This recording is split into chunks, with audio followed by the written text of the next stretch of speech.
Bonsoir à tous, ce soir sujet sérieux, il n'y aura pas d'amis de la masse, on est tous dans la même galère face à une épidémie. Et encore une fois, on parle bien d'une épidémie parce que c'est quelque chose, c'est un virus, le coronavirus qui se propage extrêmement vite. On voit encore une fois qu'il y a de plus en plus de morts et de plus en plus de cas confirmés en France, donc c'est une courbe exponentielle et qui a conduit à mettre des mesures drastiques. Pour l'instant, le stade 3, c'est-à-dire la fermeture de tous les établissements non indispensables à la vie, donc en gros, sauf les épiceries, les magasins de restauration et tout le reste doit être fermé pour le confinement, pour qu'on reste chez nous et pour qu'on évite de propager le virus. Parce qu'encore une fois, le virus se propage par le contact humain, le virus il se propage pas tout seul dans les airs, sauf que les gens n'ont pas très bien l'air de l'avoir compris, parce qu'encore une fois, aujourd'hui j'étais confiné chez moi, je suis pas allé voter, je me suis dit que j'allais faire tranquillement mon entraînement à la maison sans sortir, et finalement qu'est-ce qui s'est passé ? J'allume la télé, et je vois que les gens sont dans les parcs, les gens sont en train d'aller voter, tu vois les images, les gens sont en train de se faire la bise à l'extérieur du bureau de vote, et donc tu te dis mais qu'est-ce que les gens n'ont pas compris dans le confinement, dans le virus est contagieux. Et là t'entends les gens qui disent ouais alors le virus il nous fait pas peur, alors nous on est résistant contre le virus. Alors les gens, je sais pas ce que vous comprenez pas, mais le virus c'est pas un terroriste comme certains l'ont fait remarquer très justement, et c'est pas parce que vous montrez que vous continuez à vivre que le virus il va se dire oh bah oui pardon effectivement on va les laisser. Non, le virus il s'en fiche, le virus si vous faites la bise, si vous continuez à vous voir, il va se transmettre entre les différentes personnes. Sauf que le problème c'est que voilà, vous regardez tous les films de zombies ou les séries, Walking Dead etc, il y a toujours un virus qui se propage et qui se transforme les gens en zombies. Et en général, là, c'est assez bien compris. On comprend bien qu'un zombie va en mordre 2 ou 3 autres, ils vont tous se transformer en zombies, et puis progressivement, la ville va devenir une ville de zombies, et puis le pays. Et il y a toujours un groupe de résistants qui essaie d'éviter de se faire mordre, il y en a toujours quelques-uns qui se font attraper au cours de la saison, sauf que qu'est-ce qui se passe ? Là, c'est quelque chose de visible. Les zombies, ils arrivent vers vous comme ça, et puis vous les voyez, donc là, ça fait peur aux gens. Sauf que là, le coronavirus, pas de chance, ou plutôt chance, je sais pas trop, mais il se transmet sans avoir forcément de symptômes visibles. Il y a les personnes qui vont développer une forme grave, à peu près 15% des gens, dont 5% qui vont nécessiter de la réanimation, donc ceux-là, ok, ils font des détresses respiratoires aiguës, ils finissent intubés dans les hôpitaux, super, mais la plupart ne vont pas avoir de symptômes, soit des formes mineures, de la toux, juste un peu de fièvre ou la gorge qui gratte, donc ceux-là, super, ils n'ont pas de symptômes, ils se disent je suis pas forcément malade, voire même complètement asymptomatiques, sauf qu'ils vont quand même postillonner, ils vont quand même avoir des sécrétions qui contiennent le virus, et ils vont infecter d'autres personnes. Donc comme ça passe finalement assez inaperçu, et bien les gens ils continuent de se dire moi je suis pas infecté, mes potes sont pas infectés, mes potes je les connais, sauf qu'en fait non, si vos potes étaient devenus des zombies et que vous pouviez les détecter, là je vous garantis que vous serez cloîtrés chez vous à double tour et que la porte elle serait fermée et que vous n'ouvririez même pas la fenêtre. Sauf que là, tout le monde s'en fiche, c'est le gouvernement, il nous impose des mesures, on est libre. J'ai entendu des gens me dire franchement c'est une atteinte à mes libertés, on a encore le droit de faire ce qu'on veut. Oui, mais sauf que là, on parle d'un virus, on parle d'une épidémie. En fait, le problème, c'est ça. C'est que je pense, et je m'inclus dedans, on n'a pas connu ni la guerre, on n'a pas connu d'épidémie, et on a un système de santé qui est très bon. Donc, on a l'impression, finalement, qu'on est globalement, quand on est jeune, en bonne santé, invincible, que rien ne peut nous avoir, et qu'au pire, il y a l'hôpital. Sauf que l'hôpital, je pense qu'on ne le réalise pas assez, il est en train d'être saturé. Alors nous, en tant que soignants, on le réalise parce qu'on commence à voir que déjà, en temps normal, les lits, ils sont saturés, les réanimations sont globalement pleines, les soins intensifs sont aussi assez pleins. En cardiologie, on est toujours à flux tendu parce que des patients qui sont malades, il y en a en permanence, les lits ne sont pas extensibles, et quand une épidémie se surajoute et qu'il commence à y avoir de plus en plus de cas de personnes qui ont besoin d'avoir des soins intensifs, d'être intubés, d'avoir donc des machines pour les aider à respirer, et bien ces patients-là, ils se surajoutent aux patients qui existent déjà dans les hôpitaux. Parce qu'il ne faut pas se dire que les autres maladies s'arrêtent. Les gens, ils sont toujours assez rigolos, ils se disent oui, la grippe, on n'en parle pas, la grippe, c'est 10 000 morts par an, on n'en parle pas. Alors dis-toi bien que déjà, premièrement, oui, on en parle puisqu'on propose chaque année la vaccination à certaines personnes, sauf que les gens disent « Oh, la vaccination, franchement, c'est un complot, c'est pour faire des sous à Big Pharma, moi je veux pas me vacciner ». La plupart des gens, c'est ça, tu leur parles de vaccin, ils te disent « Non, mais moi je me lave les mains, moi c'est bon, je suis en bonne santé ». Bon, donc on en parle, de la vaccination contre la grippe, et donc de la grippe, on en parle, il y a même des pubs, la grippe tue chaque année, vous pouvez regarder les affiches qui sont placardées un peu partout chaque année. Oui, la grippe, on en parle. Et deuxièmement, c'est pas parce qu'il y a le coronavirus que la grippe, elle se dit cette année, il y a le coronavirus, donc les gars, on est en vacances. Non, la grippe, elle est aussi là. Donc ça veut dire quoi? Ça veut dire qu'il y a les morts de la grippe et en plus les morts du coronavirus. Tous les gens qui font des infarctus, tous les gens qui font des accidents de la route, tous les gens qui ont d'autres problèmes, hein, des cancers ou autres, ces gens-là, il faut quand même les prendre en charge. Les autres maladies ne s'arrêtent pas en se disant « Oh, il y a le coronavirus, c'est bon, cette année, c'est des vacances ».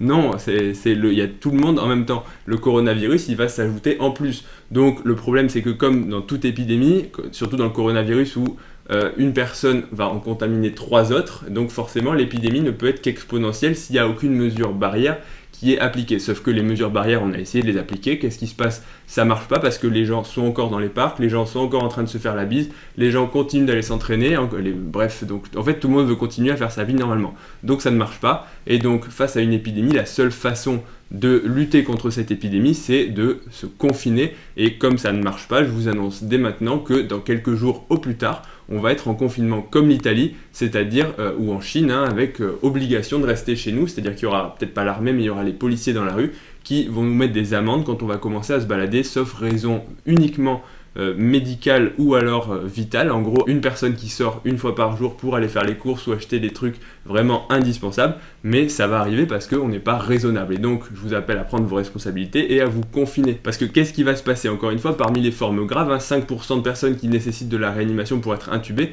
c'est assez énorme. C'est une maladie donc qui est très grave, même si pour la plupart des gens, il n'y a pas de symptômes. Et quand le virus détruit tes poumons, on te met un tube pour respirer, il faut que ce tube on le branche à quelque chose et ça s'appelle un respirateur pour te faire respirer. Sauf que le problème c'est quoi? C'est que des respirateurs, il faut qu'il y en ait en nombre suffisant. Il faut également qu'il y ait du personnel pour le faire marcher, pour te prendre en charge quand tu es en réanimation, et donc il faut de la place dans les hôpitaux et malheureusement cette place n'est pas extensible et c'est ce qui se passe en Italie. Actuellement en Italie, il manque de respirateurs, il manque de moyens, mais il ne faut pas se dire qu'en France il y a des lits à plus savoir qu'en faire. Là les réanimations sont déjà pleines. Certaines réanimations refusent déjà des patients parce qu'il y a trop de patients. Donc qu'est-ce qui va se passer? Les gens, n'allez pas vous plaindre, vous êtes prévenus, dans plusieurs jours il va y avoir des morts et on va devoir faire des choix. C'est-à-dire décider à partir d'une ressource limitée qui peut y accéder. Et donc ça veut dire quoi? Ça veut dire qu'on va sélectionner des gens sur les critères d'âge, hein, voilà, toi t'es trop vieux, toi t'es trop malade, toi t'es déjà trop grave. Et donc qu'est-ce qui va se passer? Typiquement il va y avoir 2 personnes, un de 60 ans, un de 80 ans, qui sont dans le même état, qu'il faut intuber, sauf qu'il y a un seul respirateur et on va dire on va intuber celui de 60 ans et celui de 80 ans, on va dire à la famille, on est désolé, on peut rien faire, on a besoin du matériel pour sauver une personne qui en a plus besoin.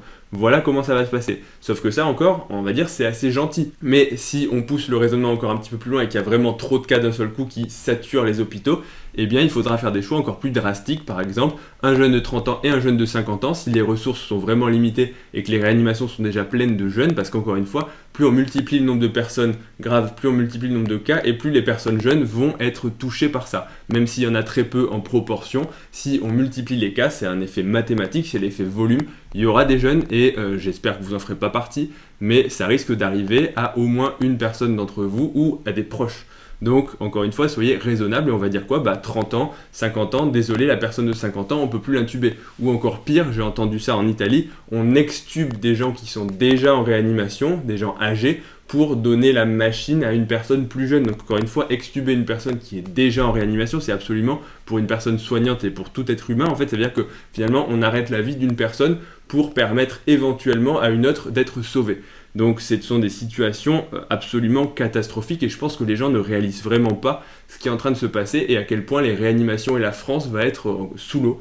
Ça va être vraiment sous l'eau, il n'y a pas d'autre mot, et là vous allez les réaliser dans 10 jours quand il va y avoir des morts de plus en plus, parce qu'encore une fois, en Italie, on parle de 300 morts par jour, c'est absolument énorme, et encore une fois, malgré les mesures de confinement, c'est-à-dire que si on ne fait pas de confinement, ça va exploser, et donc je pense qu'on n'est vraiment pas prêt. On n'a pas connu d'épidémie, on n'a pas connu la guerre, mais les épidémies peuvent vraiment être dramatiques. Encore une fois, dans ma story que j'ai fait tout à l'heure, j'ai comparé j'ai comparé l'épidémie à la guerre de 14-18 en disant les tranchées. Et les gens m'ont dit franchement tu compares une épidémie à la guerre, t'as pas honte. Il y en a qui m'ont dit ça, il y en a qui m'ont dit t'as pas honte, franchement il faut pas abuser. Alors je sais pas si vous êtes au courant, mais par exemple l'épidémie de la grippe espagnole qui a touché l'Europe et le monde entier au début du XXe siècle, donc à peu près à la même période que la Première Guerre mondiale, a fait 50 à 100 millions de morts. C'est absolument énorme. Donc 50 à 100 millions de morts, encore une fois, pour une population mondiale à l'époque qui devait être d'1 ou 2 milliards, ça fait environ 2,5 à 5% de la population mondiale qui est morte en l'espace de quelques années. c'est vraiment c'est une catastrophe en fait. Donc on n'a pas connu ça et donc là on se dit ouais les épidémies ça peut plus arriver, les médecins ils sont tout puissants, sauf que la réalité c'est non et malheureusement on va tous être confrontés à des choix et à l'atteinte de nos proches en fait parce que encore une fois ça va toucher beaucoup de monde, hein. Ils prévoient selon certaines estimations des plus péjoratives que la moitié des Français vont être rencontrer le virus et être potentiellement contaminés. Ça ne veut pas dire avoir des symptômes mais ça veut dire être contaminé. Donc on va tous avoir parmi nos proches, parmi des gens qu'on connaît, et bien des gens qui vont avoir des formes graves, donc malheureusement nous allons tous être touchés par ça. Donc malheureusement je pense qu'il faut comprendre, et encore une fois là on parle plus de s'entraîner à la maison ou autre, je pense qu'il faut bien réaliser que face à une crise d'une telle ampleur, un problème de santé où encore une fois on risque la mort, on parle pas de juste cataboliser et dire ouais je vais perdre mes muscles s'il faut que je m'entraîne à la maison pendant 2 mois, ça c'est le dernier de vos problèmes et je vous assure que culturiste, pas culturiste, on s'en fiche d'aller s'entraîner quand il y a un problème vraiment qui touche à votre intégrité et qu'on va avoir des gens qui vont mourir dans notre entourage ou dans la rue ou qu'on va voir chaque jour à la télé le bilan s'alourdir. Je vous garantis que la prise de muscle ou même ne pas perdre votre masse, c'est vraiment le dernier de vos soucis. Donc s'il vous plaît, soyez raisonnable, il faut rester chez vous, ça s'appelle le confinement. Et de toute façon, c'est pas parce que je vous le dis que vous allez le faire, mais j'espère que l'État va appliquer le plus tôt possible les mesures de confinement parce que c'est la seule façon d'endiguer l'épidémie. Et encore une fois, d'avoir maintenu les élections aujourd'hui, je pense que c'était quelque chose d'assez dangereux, d'assez irresponsable parce que quand on voit que tous les Français étaient appelés à aller voter. Alors on dit oui, mais dans les bureaux de vote, c'est pareil, hein, c'est pareil que si on va faire la queue au supermarché, sauf que déjà au supermarché, théoriquement, il n'y a pas toute la population qui s'y rentre d'un seul coup, et en plus, il y a une différence entre aller au supermarché pour se nourrir, hein, parce que jusqu'à présent, se nourrir, c'est un besoin vital, boire, c'est un besoin vital, aller aux toilettes, c'est un besoin vital, respirer aussi, c'est un besoin vital, mais aller voter, c'est pas un besoin vital. Jusque-là, personne n'est mort parce qu'il n'est pas allé voter, alors que si on reporte l'alimentation et le repas de 3 mois, là, ça va mal se passer, et là, il va y avoir des morts. Alors que si on reporte les élections d'1 mois, 2 mois, voire même 3 mois, peut-être même 1 an, j'ai envie de dire, on s'en fiche, c'est pas quelque chose de grave. Donc ça, c'est mettre en danger les gens, même les gens qui récupèrent les votes, hein, parce que ce sont eux qui voient passer tous les gens qui mettent dans les urnes, donc bref. Je ne vais pas m'étendre là-dessus, je pense que c'était vraiment quelque chose de pas très judicieux à faire et j'espère que des mesures vont être prises pour corriger ça. En tout cas, j'appelle à votre responsabilité, restez chez vous parce que pour l'instant vous ne réalisez pas. Je pense que moi non plus je ne réalise pas. Déjà demain quand je vais aller à l'hôpital, je vais réaliser un petit peu plus de voir les patients et les lits remplis par des patients qui sont infectés par le coronavirus, de voir les lits qui sont pleins et de voir la situation sanitaire se dégrader parce que je pense que la semaine, ça va aller en se dégradant si forcément il y a de plus en plus de cas. Parce qu'on rappelle que c'est 5 à 14 jours d'incubation, c'est-à-dire que tous les cas qu'on bloque aujourd'hui, on n'aura de répercussions que dans 2 semaines. Donc ça veut dire que là, même si on a mis le confinement hier, donc samedi, pendant 14 jours, on va encore déguster de tous les gens qui sont en train d'être contaminés. Donc ça va pas être beau à voir et donc je conclurai cette vidéo en disant prenez vos responsabilités, soyez responsables et restez chez vous et ne mettez pas en péril la vie des autres parce qu'en plus les gens sont gentils. Ouais, moi je suis en bonne santé, t'as peur d'un virus, moi je suis en bonne santé, franchement il touche que les vieux ou les personnes qui ont des comorbidités ou d'autres maladies. Alors super, déjà c'est pas le cas, déjà ça touche des jeunes qui n'ont pas forcément de maladie.